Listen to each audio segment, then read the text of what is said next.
You said weight management, not weight loss. Why did you say that? You go on Google, how do I lose 5 pounds in 5 days? And you'll lose 5 pounds in 5 days. Weight management is the hard part. That's life. Obviously, you see a number of different patients, men, women. How do you approach differently? Men lose weight quicker than women do. It's very frustrating. In menopause, fat goes to our midsection. Why is that? It just has to do with insulin resistance. When do you know if a woman postpartum is ready to lose weight? It takes a while for a postpartum body to get back to equilibrium. I have women that are contacting me being wheeled out of the hospital. I used to be able to lose weight just by cutting calories for a week. And now when I cut calories, I'm still not losing weight. Can I tell you, the majority of women, especially in New York City, are going around and they're not eating enough. The more insulin that we have in our bloodstream, the more resistant our body is going to be to weight loss.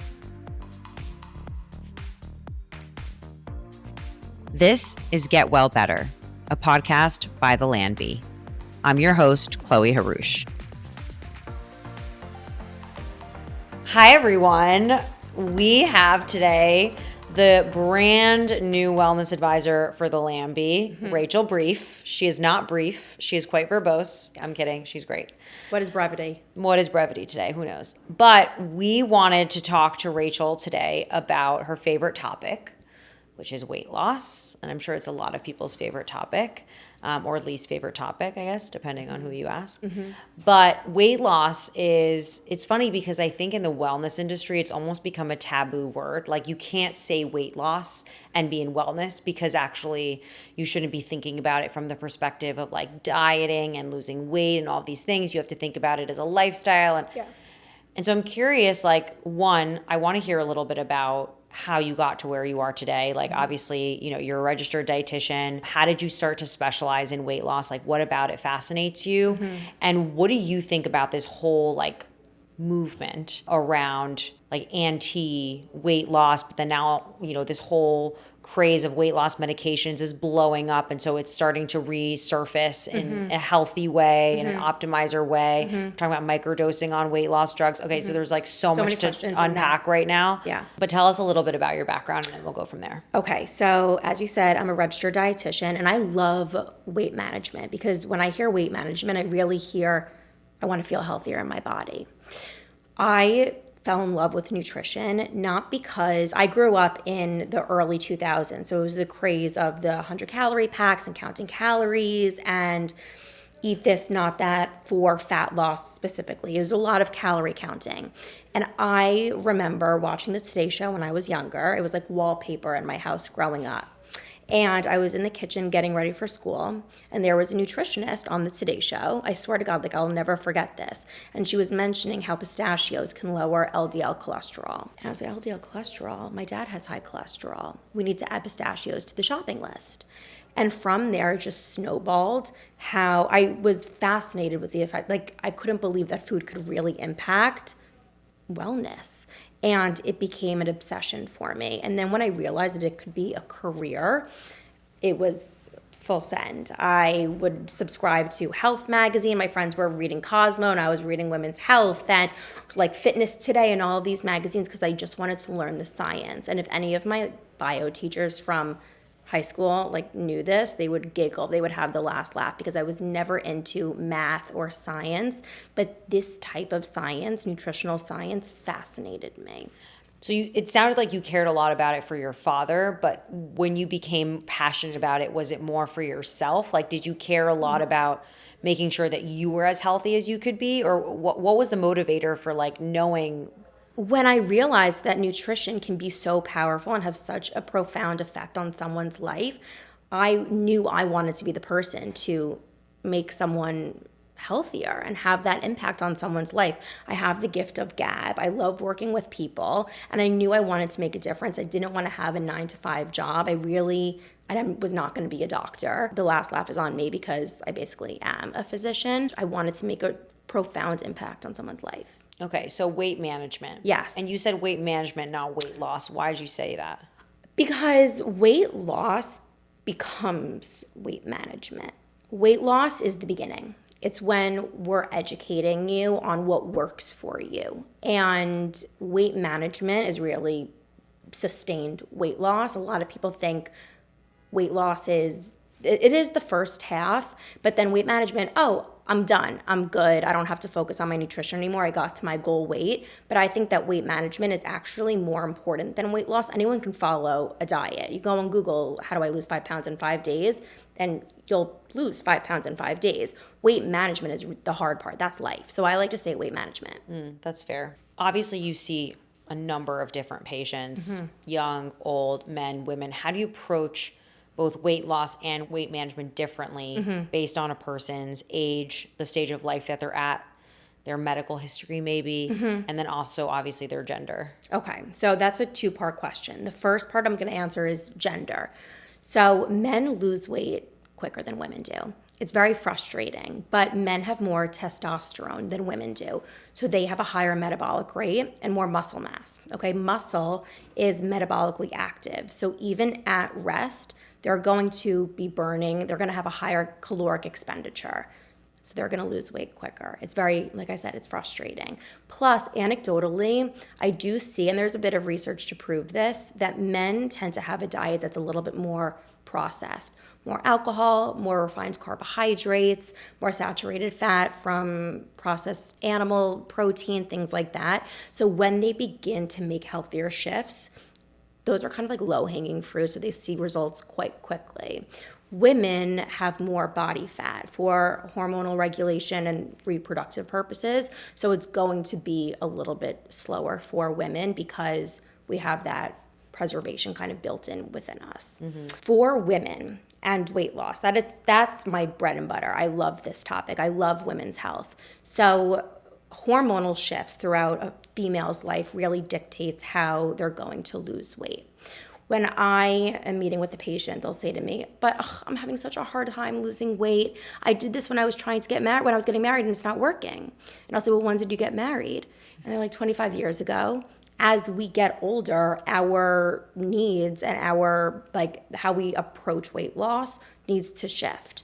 So in early adulthood, we'll call it, like our early 20s as females, we respond really well, or we should respond well to nutrition and working out, right? But there's more wiggle room to color outside the lines. Less sleep, more alcohol, more indulgent treats, and we can bounce back pretty quickly. I mean, that's why they say, like, youth is wasted on the young. Then we're in our 40s, and about 44 to 45 is maybe when estrogen begins to fluctuate, and that's perimenopause. And that estrogen fluctuation causes perhaps insulin resistance, some brain fog, joint pain, maybe sleep disturbances, things like that. And all of those factors can also affect how we approach our wellness habits. If we have joint pain, maybe we're not as active. If we didn't sleep that well, maybe we have more sugar cravings. If we have sugar cravings, maybe we're feeling a little bit more anxious about it. It's this cyclical, but also most women, they don't know what's going on.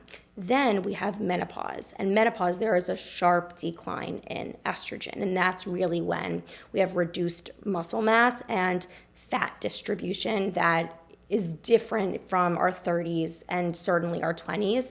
We have less fat in our thighs and our hips, which is where, again, for reproductive purposes, we typically carry fat. And in menopause, fat goes to our midsection. Why is that? Why does it go to your midsection? It just has to do with insulin resistance. It's just the way that our fat is distributed at that time of life.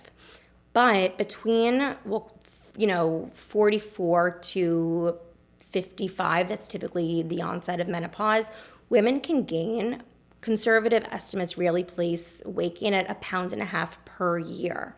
So if someone's beginning perimenopause at 45, but they are ending menopause, or they're beginning menopause, they have their end of their cycle, they're no longer getting a menstrual cycle at 55, that's like 10 pounds of unexplained weight. And that could be very, very frustrating for women, especially because, just super sidebar, there's gaps in women's research, right? So menopause and perimenopause is having such a moment right now, and for good reason. And research shows also that in our 30s, I mean, I could talk about this forever, in our 30s, we lose muscle mass with every decade.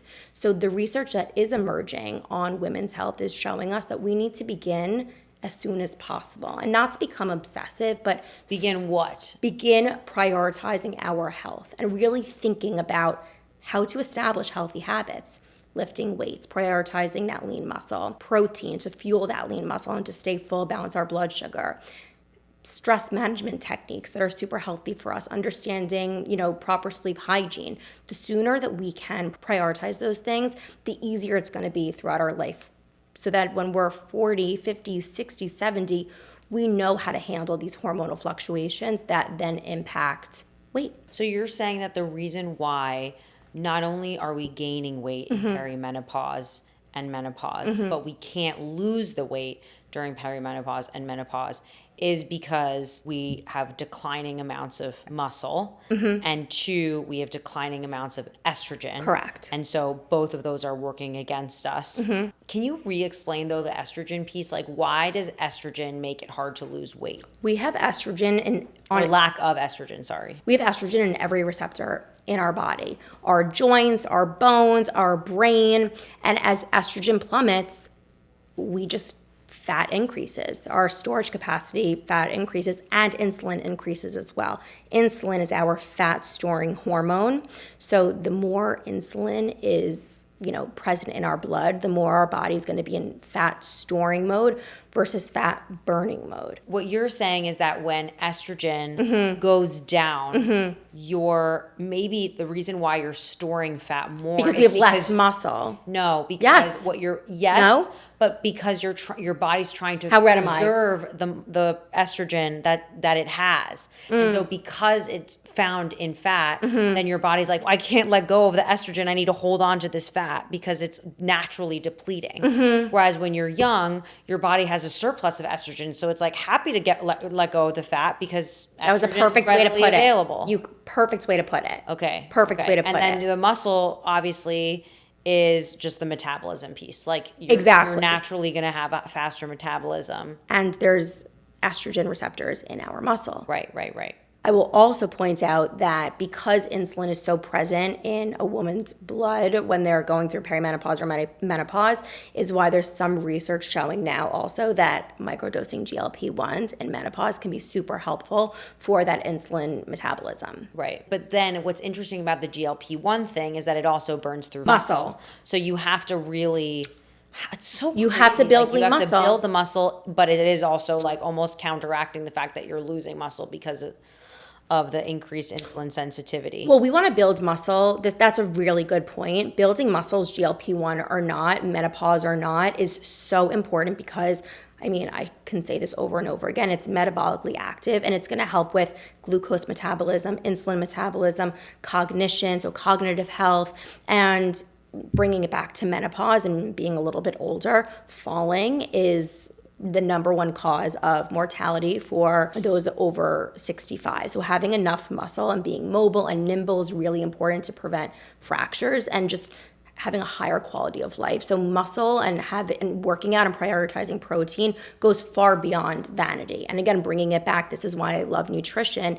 Yes, vanity is nice and important, but at the end of the day, it really comes down to our health. Right. When you have a patient come in and you're assessing them, and obviously when we're at the Lanby, you're assessing them at the same time as the clinician is assessing them. So there's the element of being able to know their full medical history, so you have that context. But when you're doing your own assessment and workup around their weight management, and they come to you saying like, I can't lose weight, what are some of the questions that you ask to be able to assess whether the strategies that they're employing are actually effective? First of all, I get to know them. I want to know everything about them. I tell them to write me your wellness autobiography, because it's so much more than just eat this, not that. I want to know what time they wake up. I want to know, how long they're going between waking up and breakfast. Do they exercise in the morning? Are you skipping breakfast? What time is lunch? Who do you have lunch with? All of those things influence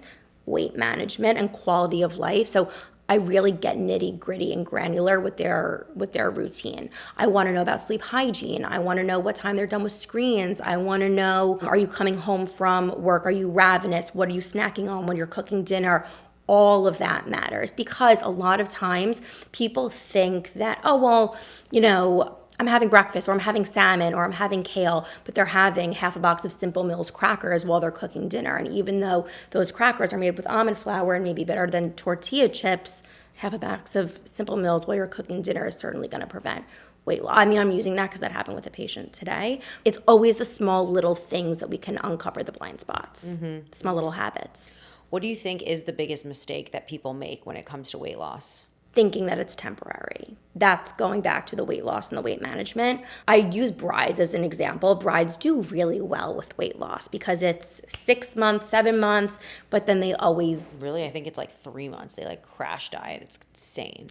Okay, so anywhere between 3 months and 7 months, but then they'll always... Bounce back. And they always rebound, and they always come back to the office, and they're like, I don't know what happened. I do. You binged and you thought that it was going to be just short term. So that's the biggest mistake, which is really mindset. So mindset we have to strengthen. I'm talking more about the people who like can't lose the weight. Mm-hmm. The initial weight loss part, not the weight management part. With initial weight loss, well, this is interesting. This is where tracking can come in. Because again, going back to those blind spots, I understand that tracking can feel tedious. It could be really, really triggering for some. And I like to say it's a tool, not a rule, but it's a really good tool because it gives us insight. The goal is not for a patient to feel obsessive over these metrics, but again, it gives us a little bit of information, and awareness gives us change. But the minute a patient says, like, I don't want to track anymore, good, we'll pivot, it's fine. But that change can create clarity. The tracking can be food intake, right? And going back to the Simple Mills, oh my God, I'm having a cup of nuts with my afternoon snack versus a quarter cup. So it's small little things that I tend to see, but it could be food tracking, it could be steps. Someone thinks that they're working out properly, but really they're an active couch potato, I like to say. So they're doing a 45-minute workout in the morning and then sedentary for the rest of the day. Or it could be GI tracking. They think that they have healthy bowels, but they're really going every 2 days and they don't know they need to eliminate every day. So things like that tracking could be really, really helpful for uncovering weight management blocks. And you think tracking everything, or do you think, like, for example, I have seen that a continuous glucose monitor is super effective to like almost cover all of your bases because you can see the effect of your sleep, your exercise, like the quality of the food that you're eating, the impact of alcohol, the impact of stress, all basically translate to insulin sensitivity. Yeah. Do you think that like if you're not gonna, and by the way, you're still tracking like what you're eating, what you're exercising in the app so that you can see why you're getting the results that you're getting. But if you could choose one form of tracking, would it be that, or do you think that it's missing an element? Would it be a CGM? Yeah. No, I think it would be putting pen to paper to begin with. I do. I think a CGM is great for some people, but there's it could be expensive. It's not always covered by insurance, and some people don't like the idea of it just being in their arm permanent. I love it. I think it's a great tool, but pen to paper can be so helpful, and it's so not an easy. App, just pen to paper. Or like your notes app. Okay, so not like MyFitnessPal. No, I think that's a little too intense. It's so too intense. Yeah, people don't love that. I don't love it. I think just like in bed before you go to sleep, breakfast, lunch, snack, dinner, easy. And that also takes the stress out of it and makes it a little bit more of a journal versus a tracker. Okay. By the way, we've spoken about this. We say test, don't guess. And it's the same thing. It's a tool, not a rule. It doesn't have to be for an extended period of time. But if you want to really see results, we have to have some clarity. Okay, shifting gears to postpartum women. Yes. Those women struggle so much with weight loss, and obviously rightfully so. When you're looking at labs, when do you know if a woman postpartum is ready to lose weight? Like, are there specific indicators in labs that you can point to say, oh, let's tweak this or let's tweak that, and that's will be the unlock to allowing you to see more weight loss? The first thing I look at is insulin, first of all. But I don't really look at labs until 6 to 12 months. It takes a while for a postpartum body to get back to equilibrium with 6 to 12 months after giving birth. Correct. Especially if a patient is breastfeeding, that can affect lab work as well. So with postpartum women, that's a very challenging population, but it's also fun because, again, it comes down to mindset. I have women that are contacting me being wheeled out of the hospital room, and they're like, I'm ready. And I'm like, this is not happening yet, right? We have to set expectations, and you just had this tremendous event occur. Let's just get used to this new phase of life. Talk about estrogen. Estrogen and progesterone have plummeted. You've disrupted sleep. Your disrupted sleep is going to raise your cortisol, which is your stress hormone. Your ghrelin and your leptin are completely affected. Your ghrelin is your hunger hormone that's in your belly that's saying, like, Chloe, eat more, eat more, eat more. Leptin is in your brain that's saying, you're good now, you don't have to eat more. So cortisol is completely elevated. Leptin and ghrelin are this way and that way. And just the general demands of caring for a newborn, your life upside down, it is not the time for restriction and weight loss. Plus, if you are breastfeeding, your nutrient needs are quite high still. So I don't love to talk about weight loss until, again, that 6 to 12 month mark. However, and this doesn't have to be just for postpartum, this is really for any sort of population. Like, I'm thinking about, even I have a patient right now who has a broken leg, and she's like, well, it's all over. And that's really the all or nothing mentality, right? And just because we're not necessarily in strict weight loss mode, and when I say strict, I mean like game on, mindset has to be strong, doesn't mean that it's all or nothing. You can still focus on nourishing your body with nutrient-dense foods and quality whole foods, which is going to make that weight loss that much easier. Yeah. And the stress piece. Oh my I would God. say.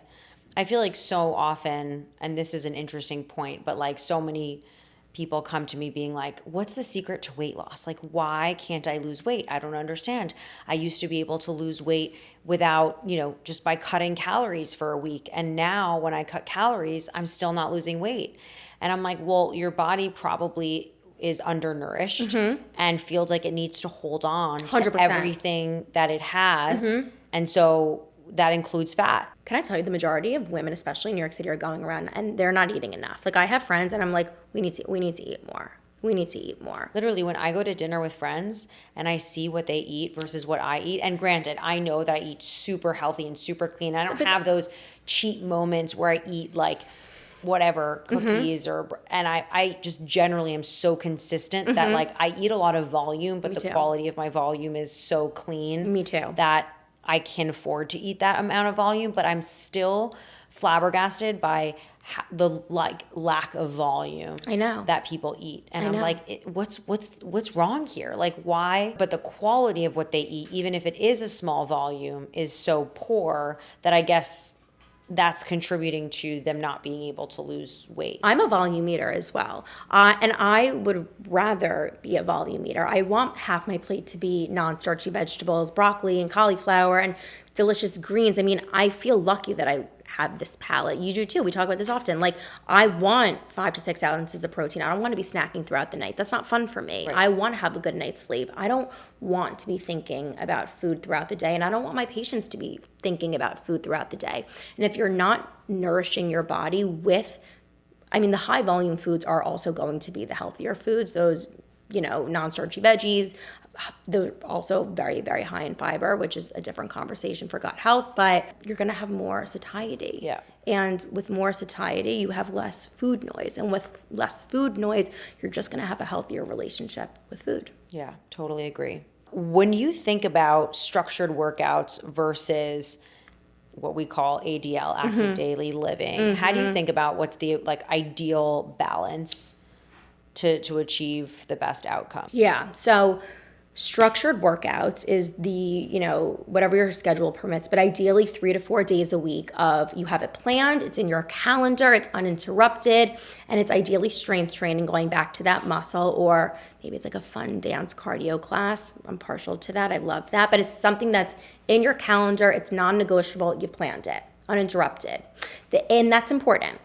But the ADL is active daily living, exactly what you said. And it's everything that you do to kind of combat living a sedentary lifestyle. So it could be getting off the subway, a stop earlier, walking home from dinner, even cleaning is a great way to stay mobile and nimble. And it's, again, going back, a lot of people think, oh, well, it's just a 10-minute walk. Oh, I don't want to be lazy. I want to be lazy. I don't want to get off the subway earlier. But even just 10 minutes can make such an impact. Glucose metabolism, taking a 10-minute walk after dinner is incredible for digestion. Especially now that it's getting warmer. Exactly. That's like literally my favorite thing about the summer is being able to go on walks at night. Yeah. Like truly that is for me, luxury. Don't like, you sleep better? I don't know if it's You that sleep I better. sleep better. I'm just happier. I'm so much happier. I feel, you're right, I do feel better because I eat, so going back to the volume piece, I eat such big dinners that it's nice to have something to digest. Yeah. Even if that means like walking to get ice cream, like I'm literally walking it off too. Like Yes. I really enjoy that. But a lot of my patients are very results driven, which I think is great. But they'll say to themselves, as I was saying, oh, I don't want to do it, just 10 minutes. Like, what is that going to do? And okay, it may not do much like on the scale technically, but for cognitive health, it's actually huge. I know you'll love this. So I kind of coined ADL because I'm silly and I need something easy. But ADL is it's clinically known as, I think it's like LTPA, leisure time physical activity. And I first saw that there was a study that was published in The Lancet, which is a peer-reviewed medical journal. So I'm nerdy sometimes.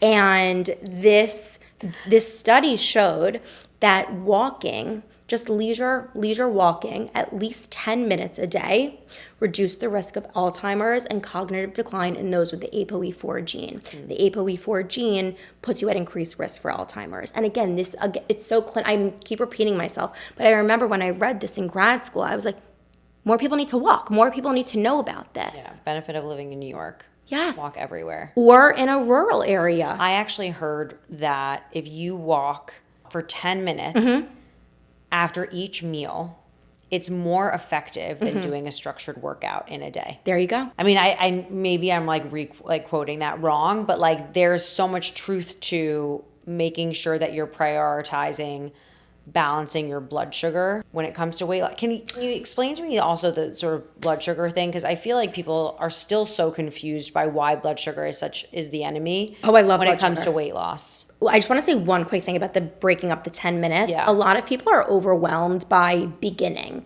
They feel really intimidated by health and weight management. I don't have time for a 45-minute workout. I don't have time for, a proper, whatever it may be, even proper food shopping. But you can make it as easy as walking 10 minutes 3 times a day. That's a 30-minute walk. So weight management or getting healthy doesn't have to take up your whole day. Right. Okay, blood sugar. Blood sugar is really trendy right now, and I think it's so funny because this is like, it's glucose. But I mean, next it's going to be like hypertension that we're going to be talking about, which is great.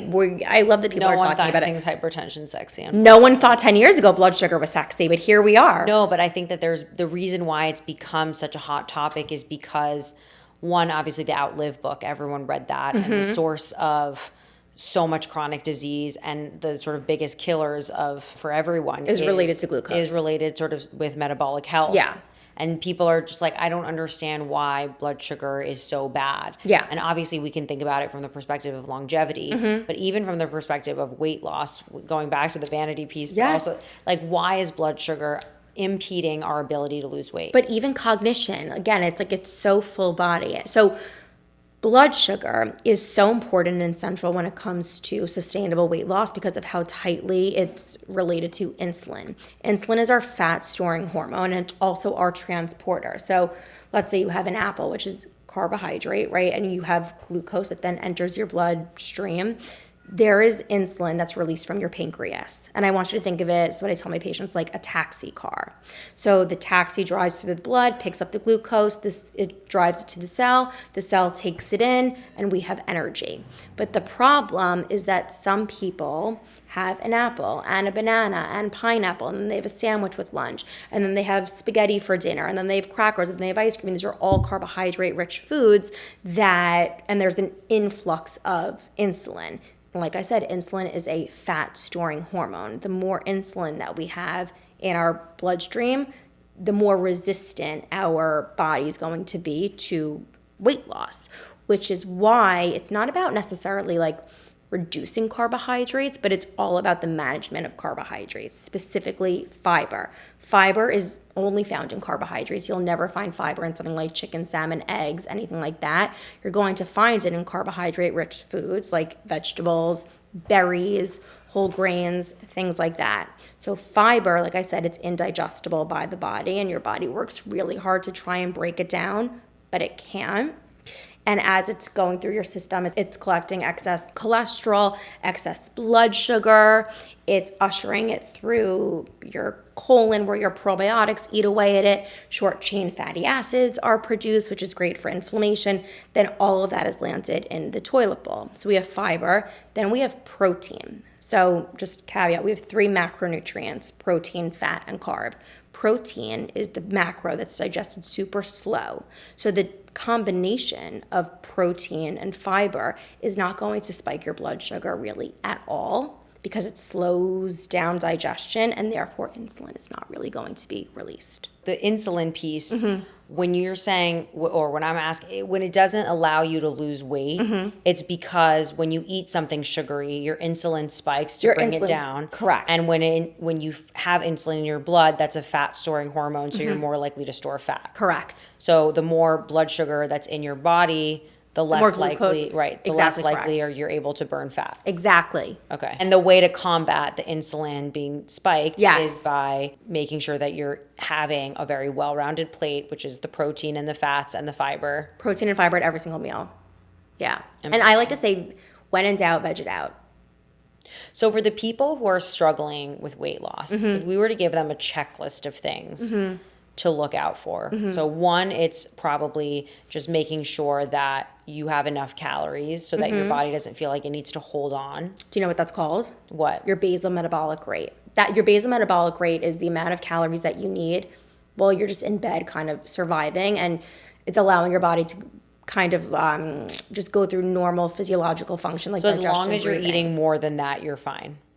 Your body shouldn't 200 to 300 calories more. more than that. Correct. And the way that you can find out your basal metabolic rate is by doing a You can go body. online. Oh, you can calculate it. Yeah. That with just like your height, age, weight. Yes, but long are the days of like when I grew up of like eat 1,200 calories, because your BMR could be much higher than that. Yeah. And therefore you're running in a circle and you're just not losing weight because you're under eating. Okay, there's that. There's making sure that your estrogen.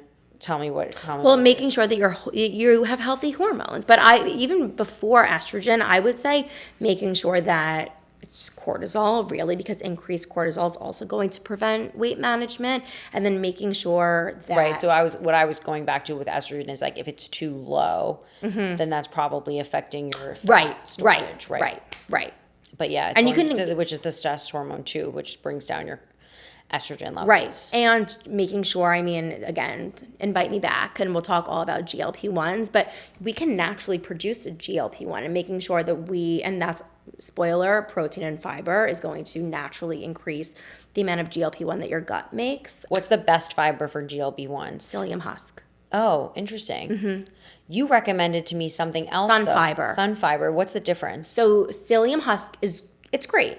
It's kind of like, Oh, it's more bloating, you said. correct. Gower fiber, which is in sun fiber, is much less bloating. It's actually FODMAP approved, low FODMAP approved. So those that bloat very easily from fiber. And like I said, fiber is indigestible, so it can cause severe bloating. And it's not as clumpy, you said. Psyllium husk it's not the best. It's very clumpy. disgusting. Sun fiber is a nice, just dissolvable powder in water. Yeah. People are like obsessed with a quick fix, and really in order to stick to something, you have to find joy. I always say to my patients, like, the key to consistency is finding joy. So if you don't have joy when you're drinking your psyllium husk, you're not going to stick to it, and therefore GLP-1 is decreased, and also cholesterol levels are affected. But if you find joy in your sun fiber, you're going to stick to it, and therefore bowels are increased, you have better bowel movements, GLP-1 is great, fiber levels are great. So you really have to you have to find joy in order to stick to something. Consistency is so key.